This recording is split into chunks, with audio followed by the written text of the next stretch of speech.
Okay, I just got done doing a movie reaction. Came onto YouTube, and this is what I saw from Officer Tatum. Carmelo Anthony footage released showing no signs of self defense. We knew this already. Let me make sure this is loud enough for everyone to hear because I'm not using StreamYard right now. Let's hear what he has to say. I'm surprised it's finally released. Very surprised. We sent our IT producer, Kelsey Mittauer, to watch that video. She joins us now in studio. But in general terms, what did the video depict? What'd you see? Well, what do you think's going to happen in this awesome thing? Metcalf ass go, no, that boy going to jail. Carmelo Anthony's going to go to jail. Carmelo going to jail. That's going to be a very big burden for the defense, is that they're going to have to show through the video evidence that there was an altercation. Because if there is a lack thereof an altercation, it's going to make Carmelo Anthony look bad.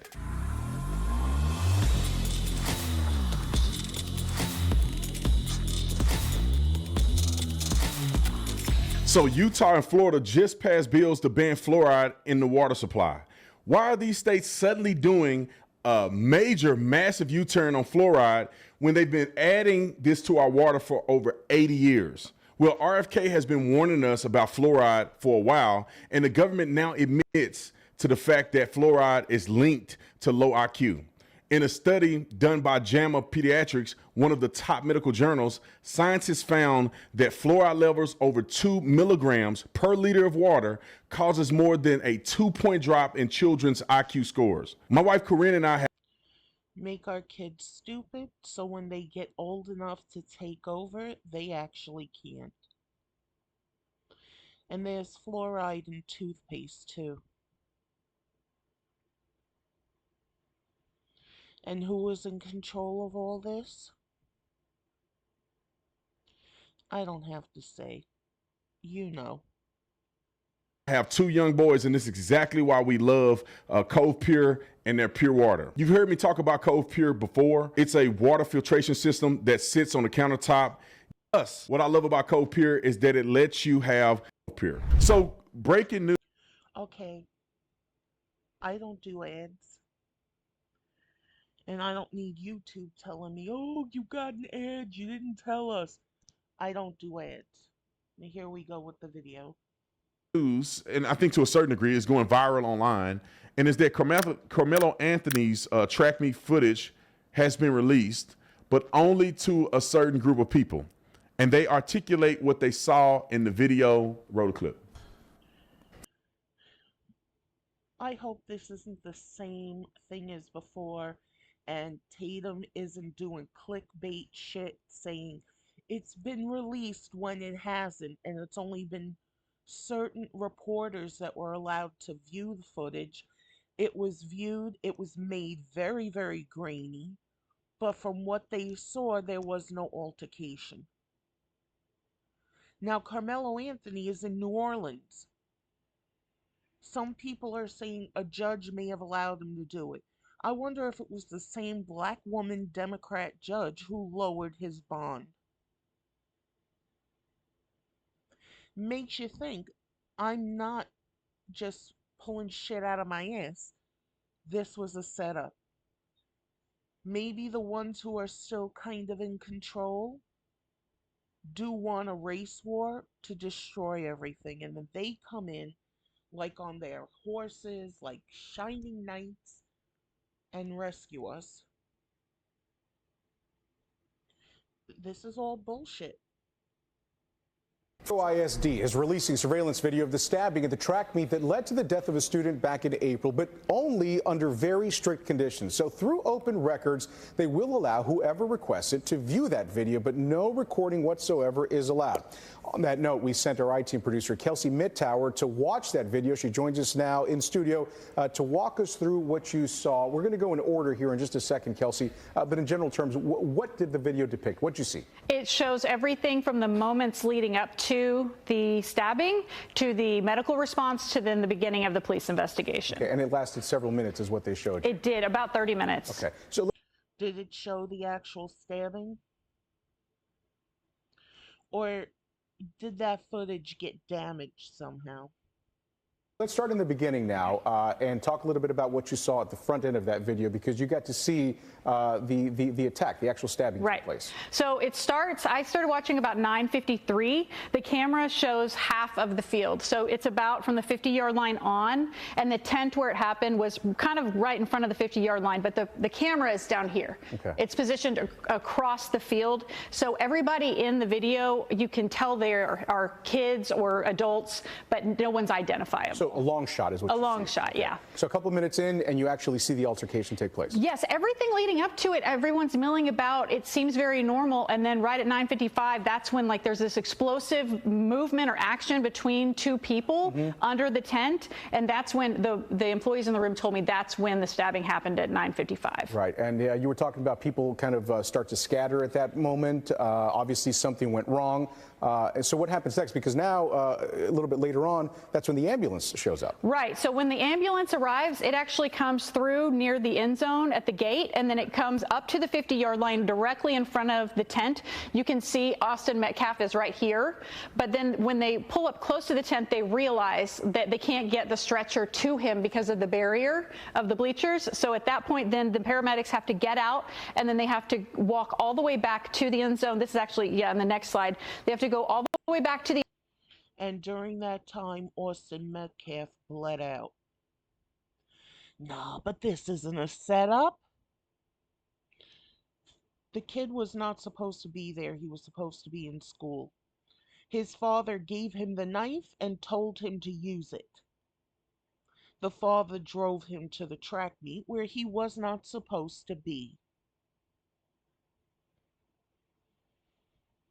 A black woman Democrat judge lowered his bond.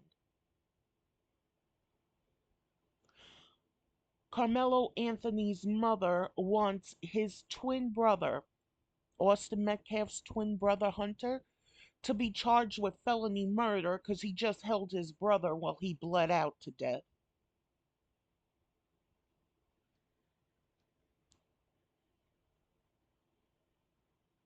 And the handlers of Carmelo Anthony threatened the school. You release the tape or any info, we're gonna riot. It's all in the emails that have been released. Not a setup. Not at all. No. and then come all the way back. That takes another couple of minutes. So at this point, they've arrived and they are actively working on Metcalf at that point. And we want to reiterate, we're using some imagery here to sort of denote exactly what was happening here, these little icons that were using the ambulance, because, again, the video was not able to be released. You're watching all of this happen, Kelsey, and you're watching the time sort of elapse. What are you thinking about when you see this, especially when you see sort of the issues in getting Metcalf out of there? I mean, you know, I understand why it happened the way it happened. They were still working on him, actually. The thing that really struck me is they're working on him, and that's when you see the rain's coming down heavier, and then they actually pull out the blue tarp. The blue tarp that we saw. Right, and then I noticed the crime scene tape is already up. I was so focused on here, I didn't even see that, but they're building the crime scene actively around him as they're continuing to work on him in the bleachers. So that was happening while he was let's still talk about this. Let's talk about this real quick. I think it's time for me to interject. Did the rain contaminate evidence? And, you know, honestly, it doesn't matter. Where's the knife? Did the father just drop Carmelo Anthony off and leave? Or was he there to take the knife from his kid? Where is the knife? They never recovered it. And get some things established. So, with the video footage that have been articulated, it sounds consistent. Now, she's not saying a lot. The video footage doesn't seem like it's the end-all, be-all. I'm pretty sure witness statements are going to be more pertinent than a grainy video footage. But what I think it will show, there's going to be a unless they're threatened like the school district in the city was. Very big burden for the defense is that they're going to have to show through the video evidence that there was an altercation. Because if there is a lack thereof an altercation, it's going to make Carmelo Anthony look bad. Because if you see people fighting an altercation and then right around that time you see a stabbing, then that could be different. But it appears that people who allegedly saw this video because I can't verify if they saw it or not. I believe they wouldn't get on the news and lie because they'll get sued. The Sox will get sued off. That they're saying that it does not appear to be a brawl, or it does not appear to be a mob attack against Carmelo Anthony, and therefore his self-defense claim does not seem prevalent. Well, what do you think is going to happen in this Austin Metcalf thing? You think he's gonna be able to Metcalf ass. Well, no, that boy going Carmelo to jail. Anthony is going to go to jail. Carmelo going to jail because listen, you cannot bring a weapon to school.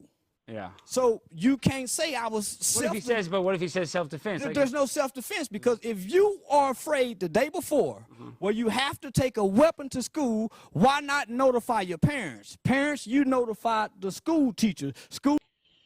He did, and the father gave him the knife and gave him permission to use it. School teacher that's bringing these kids in here and resolve this issue is called conflict resolution. We was taught in homes that has morals and values, you tell the teacher. Somebody you tell the teacher, let the teachers know. So when y'all The teachers are afraid of getting sued now. They're afraid of being called racist. And Carmelo Anthony was from another school. He wasn't from Austin Metcalf School. have an altercation, you're cleared and you're covered. Documentation beats conversation. So words of documentation to say this is self-defense. It's a Everything gets blacked out, redacted.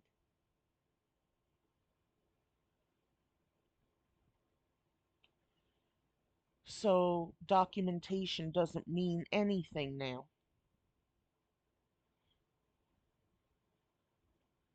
premeditated crime because you took a weapon in fear, anticipating to use it. That was premeditated, though. And it's at a track meet. You getting ready to run track with other kids and you got a knife on you. Now, Carmelo Anthony was not the one running track. He was supposed to be in school that day, in class, not even at the school where the track meet was held. And he's not even a schoolmate of Austin Metcalf.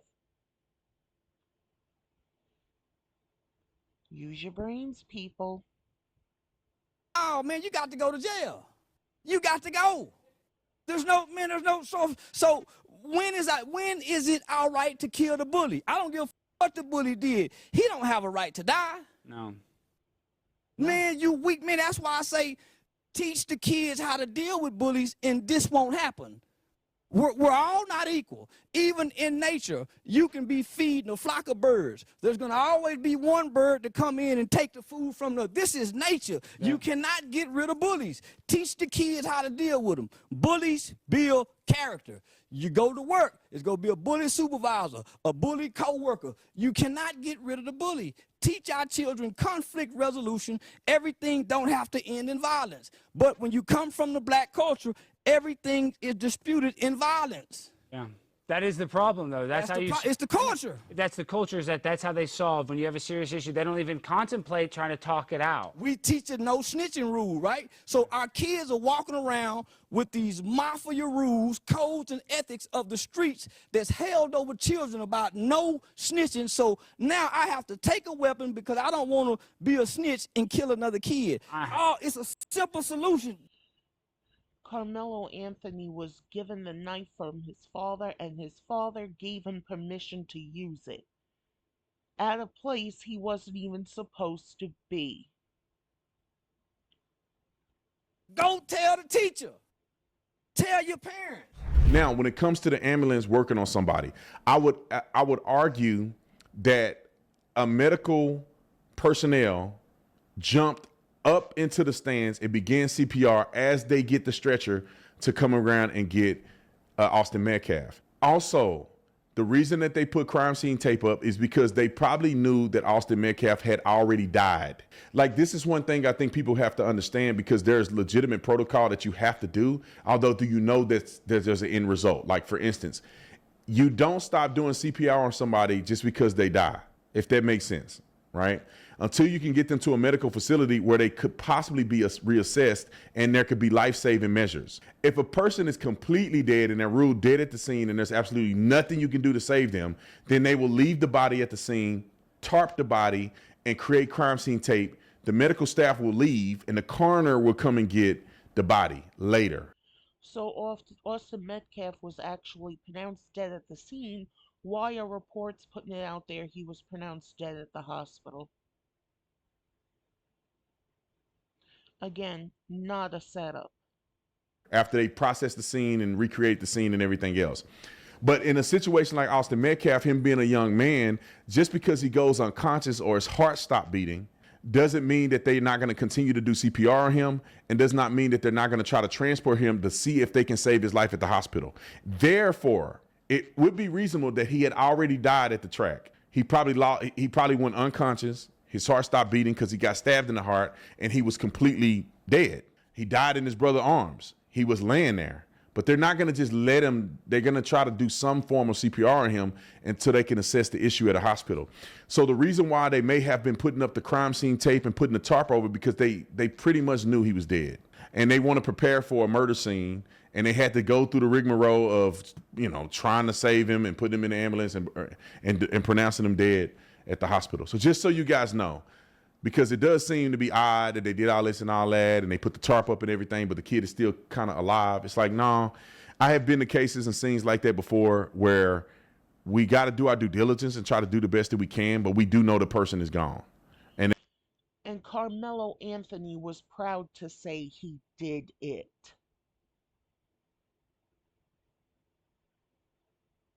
So it's coming out there was no self-defense. Is he gonna plead temporary insanity?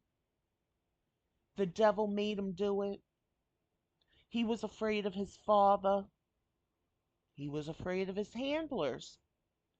He was afraid of all the planning and preparation it took to make this happen.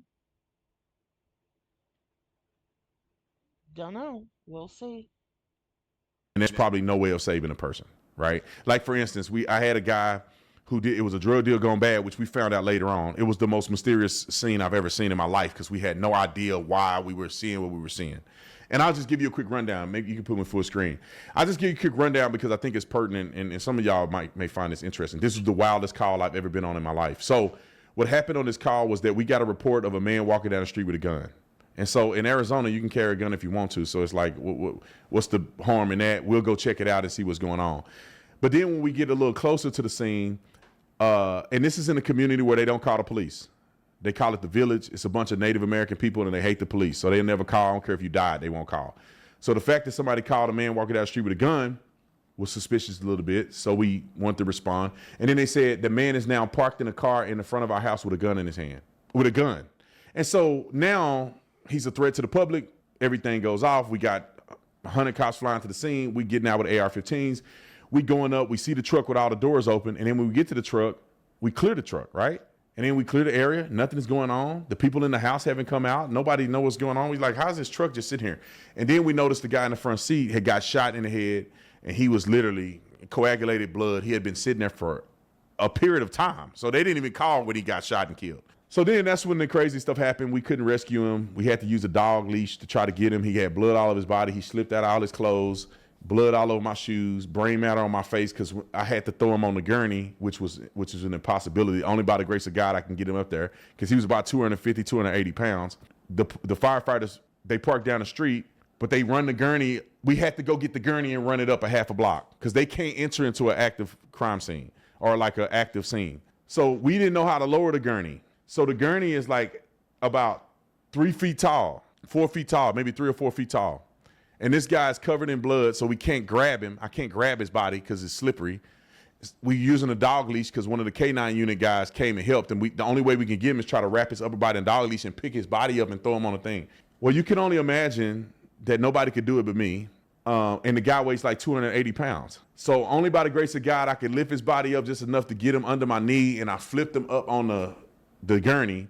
But when I flipped him up, his head went forward and went back like this. But when his head went forward, some of his brain matter hit me in the face and blood got on like around my mouth.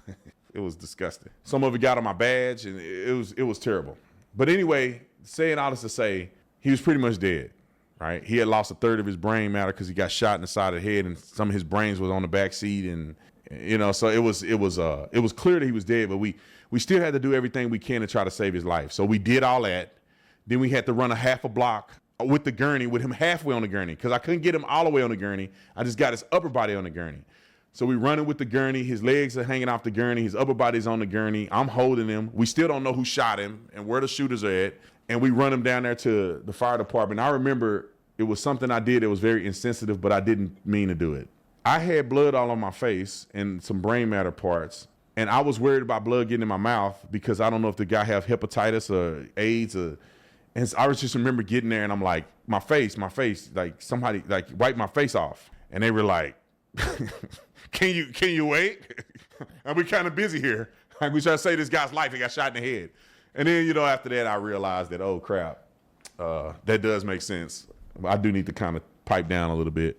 But I ended up wiping my face off and I had to go home and change my blood. My uniform was covered in blood. And then I went to another car with a grandma.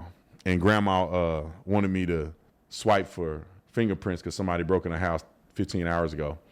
But I did. I treat everybody with respect and dignity, and I did. But that's just the instance how police work. I went from this crazy crime scene with blood and guts and all this stuff and all this trauma, and then trying to deal with grandma, who's, you know, her biggest issue right now is somebody broke in her house and stole some stuff. Anyway, I say that to say, I think the guy was already dead. We had to still do everything we can to save his life, but we began to set up crime scene tape and everything. Although he had gotten transported to the hospital, we knew he wasn't going to make it.